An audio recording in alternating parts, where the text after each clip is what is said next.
नमस्कार, आपका हमारे न्यूज़ चैनल UK24 न्यूज़ में स्वागत है। श्रीनगर बागवान के पास रोडवेज बस और कार की टक्कर, 5 लोग घायल। श्रीनगर के पास एक सड़क हादसा हो गया। बागवान में रोडवेज और कार की टक्कर हो गई। हादसे में कार सवार 5 लोग घायल हो गए। 3 लोगों की हालत गंभीर है। बागवान हादसे के बाद घायल अस्पताल में भर्ती करवाए गए हैं। 12 घंटे बाद खुला कालसी चक्राता मोटर मार्ग, भूखे प्यासे गुजरी यात्रियों की रात। कल से बंद हुआ कालसी चक्राता मोटर मार्ग 12 घंटे बाद खुला है। इस दौरान यात्रियों और काश्तकारों को बहुत परेशानी का सामना करना पड़ा। लैंडस्लाइड से कालसी चक्राता मार्ग बंद होने से फंसे यात्री भूखे प्यासे रहे।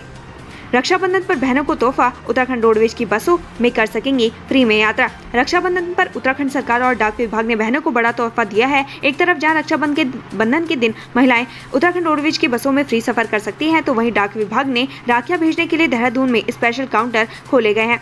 NH-58 नरकोटा के पास बाधित, भर कर गिरा पहाड़ों में हो रही बारिश के कारण भूस्खलन की घटनाएं लगातार सामने आ रही हैं। पहाड़ी इलाकों में भूस्खलन से बार मार्ग बंद हो रहे हैं। श्रीनगर रुद्रप्रयाग के बीच नरकोटा में भारी भूस्खलन से श्रीनगर बद्रीनाथ हाईवे बाधित हो गया है। दोपहर नरकोटा के पास चट्टान भर कर नीचे आ गई। फिलहाल लोक निर्माण विभाग श्रीनगर डिवीजन मार्ग को खोलने में जुटा हुआ है। उत्तराखंड में नहीं थम रहा नशे का कारोबार, पुलिस के हत्थे चढ़े 4 तस्कर। देहरादून SSP दलीप सिंह कुमार के निर्देश पर जिले के सभी थाना क्षेत्रों में अवैध नशे के खिलाफ अभियान चलाया जा रहा है। इसी कड़ी में पुलिस को बड़ी सफलता मिली है। रायवाला थाना क्षेत्र में पुलिस ने जहां 3 दोस्तों को स्मैक के साथ गिरफ्तार किया है, तो वहीं सहसपुर थाना क्षेत्र से भी एक चरस तस्कर गिरफ्तार किया गया है। श्रीनगर NIT में CUET का एग्जाम हुआ रद्द, छात्रों ने किया हंगामा। आज CUET एग्जाम न होने के कारण दूर दराज से आए छात्रों को परेशानी का सामना करना पड़ा, जिससे नाराज होकर गढ़वाल विश्वविद्यालय के छात्र संगठन जय हो ने इसके खिलाफ विश्वविद्यालय परिसर में जोरदार हंगामा किया। प्रदर्शनकारी छात्रों ने गढ़वाल विश्वविद्यालय और शिक्षा मंत्रालय का पुतला भी फूका। नशा मुक्ति केंद्र में युवती के साथ रेप, मुख्य आरोपी को पुलिस ने किया अरेस्ट। नशा मुक्ति केंद्र में युवती के साथ हुए दुष्कर्म मामले में पुलिस ने मुख्य आरोपी को गिरफ्तार कर लिया है। आरोपी के नाम प्रभजीत सिंह उर्फ हनी है, जो रुड़की का रहने वाला है। आरोपी को ऋषिकेश से ही अरेस्ट कर लिया गया है। बदहाली की मार झेल रहा टनकपुर बस अड्डा, परिसर में भरा गंदा पानी। टनकपुर का रोडवेज बस अड्डा बदहाल है। रोडवेज बस अड्डे में गंदगी और जलभराव के कारण यात्रियों को भारी परेशानी का सामना करना पड़ रहा है। साथ ही यहाँ संक्रामक बीमारियों का भी अंदेशा बना हुआ है। शिक्षक ने बिना वजह दे दी बच्चों को छुट्टी, अब अभिभावकों की शिकायत पर लटकी कार्रवाई की तलवार। कालसी ब्लॉक का राजकीय उच्च प्राथमिक विद्यालय अष्टी को बिना वजह 3 दिन के लिए बंद करना स्कूल के शिक्षक को भारी पड़ गया। अभिभावकों की शिकायत पर खंड शिक्षा अधिकारी ने निरीक्षण कर लापरवाह शिक्षक के खिलाफ रिपोर्ट उच्च अधिकारियों को भेज दी है। कांग्रेस प्रदेश अध्यक्ष ने केंद्र सरकार पर साधा निशाना, कहा केंद्रीय एजेंसियों का दुरुपयोग कर रही सरकार। कांग्रेस प्रदेश अध्यक्ष करण मेहरा ने आज विभिन्न मुद्दों पर सरकार पर निशाना साधा। उन्होंने कहा कि सरकार के खिलाफ बोलने वाले लोगों पर केंद्र सरकार बदले की भावना से कार्रवाई करती है। उन्होंने सरकार पर केंद्रीय एजेंसियों के दुरुपयोग का आरोप लगाया है। उन्होंने कहा भाजपा छोड़ने वाले नेताओं पर तुरंत भाजपा सरकार कार्रवाई करती है। भाजपा ज्वाइन करने पर कार्रवाई की फाइल एकदम गायब हो जाती है। CM धामी ने की घोषणा, नेचुरोपैथी डॉक्टरों का होगा पंजीकरण, बोले अस्पताल खोलने में सरकार की मदद करे पतंजलि। पतंजलि योगपीठ के महामंत्री आचार्य बालकृष्ण की जन्म दिवस कार्यक्रम में हरिद्वार पहुंचे मुख्यमंत्री पुष्कर सिंह धामी ने नेचुरोपैथी प्राकृतिक चिकित्सा डॉक्टरों का पंजीकरण करने की घोषणा की। उन्होंने कहा कि उम्मीद करते हैं कि पतंजलि उत्तराखंड में विश्व स्तरीय नेचुरोपैथी अस्पताल खोलने में सरकार की मदद करेगा। World bone and joint day, वजन कम करने के लिए वॉक करे या जॉगिंग, जानिए क्या कहते हैं डॉक्टर गुप्ता ने बताया कि इस साल की थीम हमारे देश में स्ट्रॉन्गर बोन्स स्ट्रॉन्गर इंडिया है, जिस पर तमाम तरह के जागरूकता कार्यक्रम चला रहे हैं। डॉक्टर गौरव गुप्ता का कहना है कि उत्तराखंड के ग्रामीण क्षेत्रों में ऑर्गेनिक रूप से पाए जाने वाले मोटे अनाज कैल्शियम से भरपूर होते हैं। केदारनाथ यात्रा के मुख्य पड़ाव सोनप्रयाग में ही दूषित हो रही मंदाकिनी, खुले में डाला जा रहा कचरा। केदारनाथ धाम से बहने वाली मंदाकिनी नदी धाम से 20 किलोमीटर दूर गौरीकुंड सोनप्रयाग से दूषित की जा रही है। यहाँ नदियों में प्लास्टिक कचरे के अलावा अन्य कूड़े के साथ घोड़े खच्चरों की लीद डाली जा रही है। स्वरों की मौत पर पशुपालन मंत्री ने जताई चिंता, पशुपालकों को दिया मुआवजे का भरोसा। उत्तराखंड में पशुपालन को बढ़ावा देने के लिए राज्य के पशुधन मंत्री सौरभ बहुगुणा एक्शन मोड में दिखाई दे रहे हैं। वह घर घर जाकर पशुपालकों से मिल रहे हैं। ऋषिकेश में अफ्रीकन फीवर की वजह से हो रही स्वरों की मौत पर भी पशुधन मंत्री सौरभ बहुगुणा ने चिंता जताई है। उन्होंने स्वरं पालकों को मदद का भरोसा दिलाया है। मसूरी में भारत तिब्बत सीमा पुलिस परिसर में फहराया गया 72 फीट ऊंचा राष्ट्र ध्वज। मसूरी में फ्लैग फाउंडेशन ऑफ इंडिया के सहयोग से भारत तिब्बत सीमा पुलिस अकादमी में 72 फीट ऊंचा राष्ट्रीय ध्वज फहराया गया। इस मौके पर IG नीलाम किशोर ने बताया कि राष्ट्रीय ध्वज हमारी एकता एवं अखंडता का परिचायक है। उन्होंने बताया कि 15 अगस्त को देश की 75 चोटियों में भारत तिब्बत सीमा पुलिस द्वारा राष्ट्रीय ध्वज फहराया जाएगा। रुद्रप्रयाग कार्डियक केयर यूनिट को 7 महीने बाद भी नहीं मिला स्टाफ।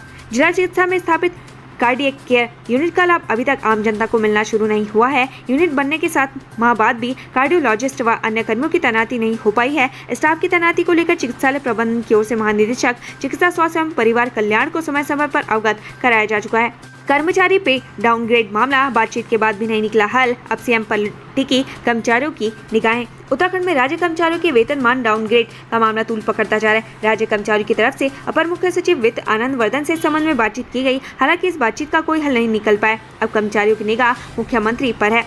खटीमा के इन सरकारी विद्यालयों में नहीं पेयजल की सुविधा, बूंद बूंद पानी को तरसते सैकड़ों छात्र।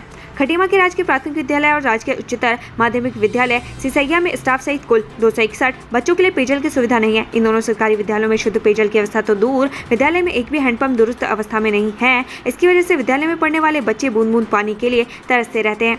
ठेकेदारों और ट्रांसपोर्टरों ने सरकार के खिलाफ खुला मोर्चा रखी मांगे। प्रदेश में ठेकेदारों और ट्रांसपोर्टरों ने सरकार के खिलाफ मोर्चा खोल दिया है। ये दोनों ही वर्ग सरकार की अपनी अपनी मांगों को लेकर गुहार कर रहे हैं। ठेकेदार जहां राज्य में 5 गुना रॉयल्टी बढ़ाए जाने का विरोध कर रहे हैं, तो ट्रांसपोर्टर सरकार से माल भाड़ा बढ़ाने, कोरोना काल और चुनाव ड्यूटी में अधिग्रहित किए गए वाहनों के किराए के भुगतान की मांग कर रहे हैं। रुद्रप्रयाग जिले में लगातार बारिश से जनजीवन प्रभावित, 19 सड़कें बंद, हेली सेवा भी ठप। मौसम विभाग के पूर्वानुमान के मुताबिक जिले में देर रात से झमाझम बारिश हो रही है। लगातार हो रही बारिश के कारण जनजीवन प्रभावित हो गया है। बद्रीनाथ और केदारनाथ हाईवे पर जगह जगह मलबा आने से केदारनाथ और बद्रीनाथ यात्रा भी प्रभावित हुई है। बद्रीनाथ हाईवे के सिरोबगढ़ में पहाड़ी से लगातार भूस्खलन हो रहा है, जिससे राजमार्ग पर मलबा गिरने से बार बार मार्ग बंद हो रहे हैं। हरिद्वार के व्यापारी जयश्री सर्वे से नाराज, प्रदर्शन करके सीएम धामी को भेजा ज्ञापन। राज्य कर विभाग के सर्वे और छापेमारी से हरिद्वार के व्यापारी नाराज हैं। व्यापारियों ने जयश्री सर्वे के नाम पर उत्पीड़न का आरोप लगाया और प्रदर्शन किया। हरिद्वार के व्यापारियों ने सीएम धामी को ज्ञापन भेजा। निजी अस्पतालों पर निर्भर है 65% मरीज। रेफरल सेंटर बने देहरादून के सरकारी अस्पताल। देहरादून की स्वास्थ्य व्यवस्था निजी अस्पतालों पर टिकी हुई है। यहाँ आसपास के जिलों के साथ ही अन्य राज्यों के लोग भी इलाज के करवाने पहुँचते हैं। जिले में इन जरूरतों को देखते हुए 68 स्पेशलिस्ट चिकित्सक तैनात किए गए हैं। आज भी देहरादून में करीब 42 चिकित्सकों की कमी बनी हुई है। तमाम कमियों के कारण आज मरीज और तीमारदार निजी अस्पतालों की ओर रुख करते हैं। ढिन्ना रेंज में चीफ वाइल्ड लाइफ वार्डन ने यूपी और उत्तराखंड के अधिकारियों के साथ की बैठक। कॉर्बेट टाइगर रिजर्व के झन्ना रेंज में उत्तराखंड और उत्तर प्रदेश के अधिकारियों की बैठक हुई। इस बैठक में टेक्नोलॉजी शेयरिंग, एक दूसरे के साथ गश्त करने और सूचनाओं का आदान प्रदान करने पर चर्चा की गई। रोड की खेत में काम करते समय मजदूर को सांप ने डसा, बचा लो कहते हुए हुई मौत। मंगलौर कोतवाली क्षेत्र के ब्रह्मपुर गांव में एक मजदूर गन्ने के खेत में काम कर रहा था। करीब आधे घंटे बाद मजदूर को काम करते समय एक सांप दिखाई दिया। सांप को देखकर मजदूर के होश उड़ गए। मजदूर ने वहां से भागने की कोशिश की, लेकिन तभी सांप ने उसे डस लिया। देहरादून त्योहारी सीजन से पहले मिलावटी खाद्य तेलों पर एफडीए की छापेमारी, 9 ब्रांडेड तेल के सैंपल भरे। त्योहारी सीजन से पहले खाद्य सुरक्षा विभाग की टीम ने मिलावटी खाद्य तेलों को लेकर छापेमारी शुरू कर दी है। एफडीए टीम ने देहरादून के आड़त बाजार और हनुमान चौक स्थित खाद्य तेल व्यापारियों के भंडारण स्थलों पर छापेमारी की। इस दौरान 9 ब्रांडेड कंपनियों के सैंपल लिए गए, जिनको जाँच के लिए भेजा गया है। बाबा रामदेव बोले, बच्चा है मेडिकल साइंस, बूस्टर डोज के बाद भी हो रहा कोरोना। योग गुरु बाबा रामदेव ने एक बार फिर विवादित बयान दिया है। बाबा रामदेव ने अमेरिका के राष्ट्रपति जो बाइडेन का हवाला देते हुए मेडिकल साइंस पर एक बार फिर से निशाना साधा है। कोरोना वैक्सीन को बाबा रामदेव ने मेडिकल साइंस की विफलता बताया है।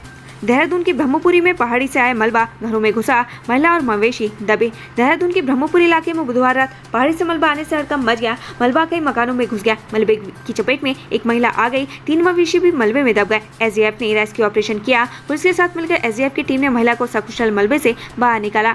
उत्तराखंड हाईकोर्ट का आदेश, मणिपुर की तर्ज पर गोरिल्लाओं को मिले नौकरी और पेंशन का लाभ।